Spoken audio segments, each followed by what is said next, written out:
Cuando un mexicano cobra venganza por otro mexicano.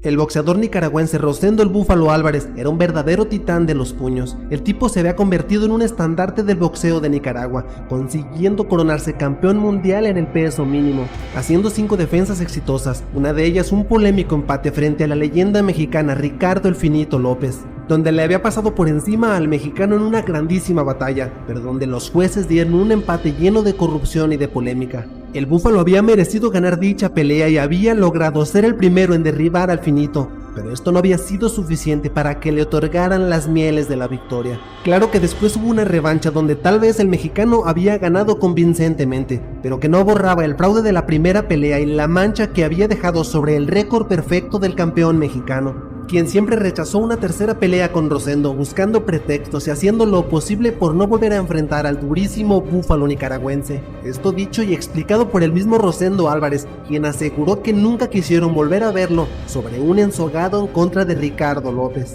Pero hubo un mexicano que sí levantó la mano para enfrentar al peligroso boxeador de Nicaragua. El travieso Arce, oriundo de Los Mochis, tuvo la oportunidad unos años más tarde de cobrar venganza por su paisano. Jorge Arce, de 26 años, no tenía un boxeo muy depurado ni tampoco unas habilidades destacables, pero poseía un corazón de guerrero que lo hacía un caso especial, que a base de solamente una garra enorme había conseguido triunfos importantes. Y en esta ocasión quería ser él quien cobrara revancha de aquel descalabro que había sufrido el Finito López unos años antes, demostrándole que no había enemigo pequeño y que este sería quien lo derrotaría de una manera tan sólida que ni siquiera el mismo Finito López había podido conseguir.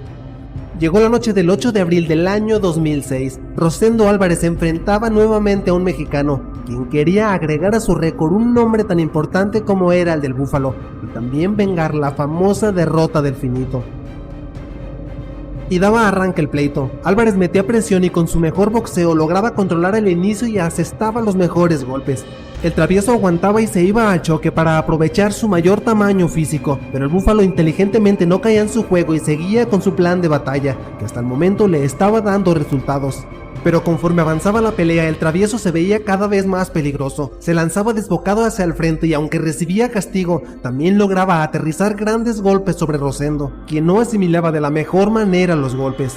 Esto cada vez daba más confianza al mexicano, quien, sabiéndose más fuerte y joven, perseguía por todo el ring al de Nicaragua, quien trataba de volver al control del combate, pero el tosco estilo de Arce no lo dejaba maniobrar y se comía muchos golpes peligrosos. La pelea se había vuelto ya un intercambio total y ambos se fajaban esperando ver quién era el que tenía más aguante, pero ya los golpes del mexicano eran más violentos y sacudían notablemente a un Búfalo Álvarez que se dejaba ver muy agotado.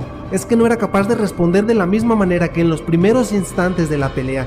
Esto lo vio Arce, quien cada vez atacaba con más intensidad y también arriesgando menos, puesto que Álvarez ya no suponía un peligro por lanzar muchísimos golpes menos. La pelea seguía su marcha y el control del ritmo lo tenía el mexicano sin duda. Lanzaba golpes con ambas manos, descuidaba la guardia y no se detenía en un acoso sobre el maltrecho púgil nicaragüense. Parecía que la edad le estaba pesando al Búfalo y su joven y acosante rival no le daban la oportunidad de intentar recuperarse. Estaba claro que no eran los mejores momentos de Álvarez, pero esto le importaba poco al travieso, quien se lanzó con furia y en una embestida logró aterrizar un poderoso gancho a la zona blanda que hizo hincarse al nicaragüense. Rosendo había sido maltratado y su futuro en la pelea no parecía nada prometedor. Y así lo confirmaba el referee, pues detenía el encuentro después de que Arce finiquitara categóricamente el pleito y lograra el prometido knockout sobre el Búfalo.